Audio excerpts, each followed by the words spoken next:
Al'umman da ke zaune a kwanar Farakwai da ke kan titin Kaduna zuwa Zariya a cikin karamar hukumar Igabin jihar Kaduna sun ga wani abin tashin hankali a lokacin da wani mutum ya kama wani yaro dan kimanin shekaru 10 da haihuwa ya rika cizgar naman jikin wannan yaro yana cinyewa.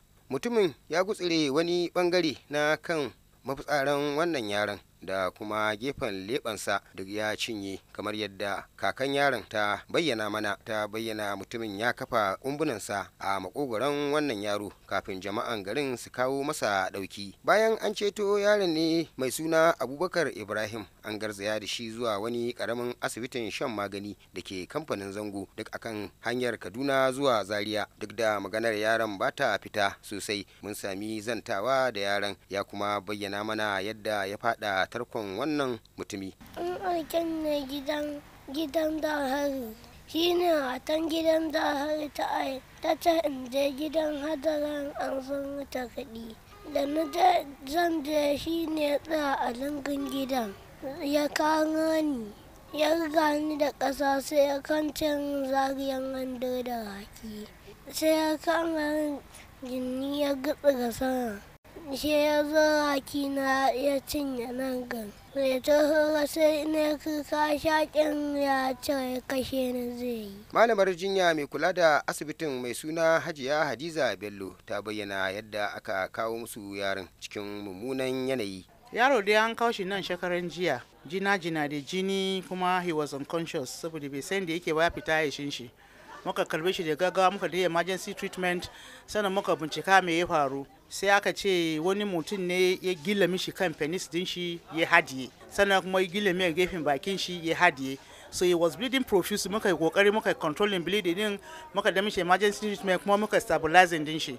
So da ya farfado da ya dawo, muka duba wurin, muka soro muka stitching din da yake bude yake jini, muka yi kokari muka sa yayi fitsari. To tun da ya fitsari nan kuma sai ya samu relief. Sannan kuma gefe wuyan shi haka an make shi, an shake wurin saboda akwai dent na hannu, kuma wurin yayi baki, inflammation yayi duhu. So muka yi dressing din shi ma muka yi treating din shi. Kakar wannan yaro mai suna Hauwa Dahiru ta ce aiken yaron suka yi ya fada tarkon mutumin, ta kuma buƙaci a bima yaron nan haƙƙinsa.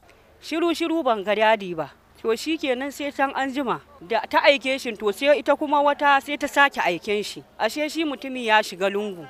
Daga zuwan shi sai ya ɗaga shi ya yadda shi, sai ya kwance mashi zariyan wando, ya ce sai ya sa bakin shi ya cizge shi, sai ya koma ya taune mashi baki, yana kan kuka sai ya shaƙe shi, sai ya ce ni za ka yi man kuka, to tun da za ka yi man kuka ne bari in kashe ka kawai in huta. To abin da nake bukata game da wannan yaro a fitar mashi da hakkin shi. Faruwar lamarin, al'umman garin sun nemi kashe wannan mutum, kamar yadda Malam Yahaya Muhammad, kwamandan 'yan sa kai na Kajib, ya shaida mana, sai dai sun yi nasarar kwatarsa suka mika shi ga 'yan sanda. Yaron ya zo aka shigo da shi nan, daga baya sai mutane suka yunkuro kuma suna bukatan cewa mu ba su shi su kashe shi.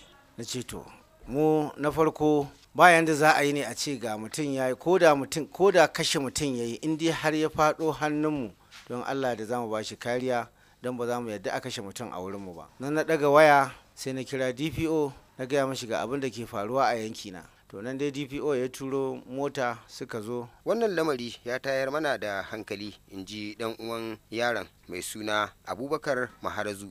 Lallai wannan abu ya tayar mana da hankali. Yanzu yaron yana karban treatment, yana na asibiti, ana kula da lafiyarsa kuma yana samun sauki, alhamdulillah.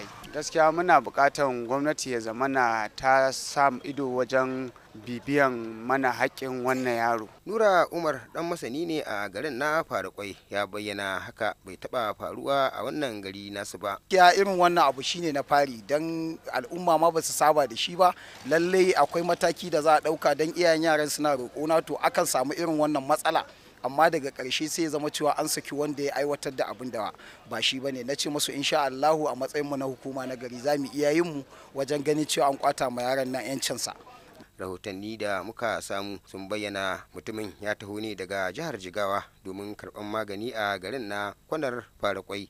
Nan gaba za mu ji ta bakin hukumomin 'yan sanda. Ƙarshen rahoton kenan. Ibrahim Dattijo, JKD TV daga Kaduna a Najeriya.